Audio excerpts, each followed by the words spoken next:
Hi, I'm Brian Russell, author of the book Centering Prayer. Sitting quietly in God's presence can change your life. And I want to answer a common question that I receive, and it's something like this. Can centering prayer substitute for other spiritual practices? In other words, is it a standalone practice? And the answer is no. I mean, obviously you can make it a standalone practice, but within the context of developing a robust Christian practice of centering prayer and of being deeply rooted in God's grace, you want to focus part of your time also on the means of grace, because centering prayer isn't for everyone.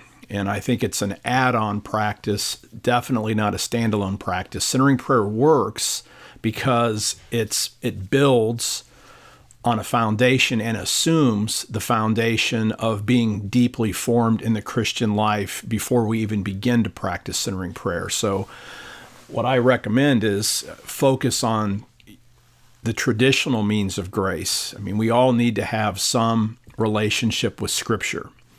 We need to be praying, not just praying in silence, but using regular prayers, whether they're own extemporaneous prayers or written prayers. We need to be practicing Sabbath, taking time away, fasting on occasion and in certain seasons, taking the Eucharist or communion with other believers when we have the opportunity, worshiping, spending time in small groups. All of those things give us a foundation. And then when you sit centering prayer on top of that, or any other type of silence and solitude practices, maybe journaling, maybe welcoming prayer, the benefits at that point then become really powerful, but not as a standalone thing, because the prayer of silence is to surrender our thoughts. But at some level, before we surrender our thoughts, we have to learn and develop our own faith in Jesus. So we build that relationship versus just sitting in silence for silence sake.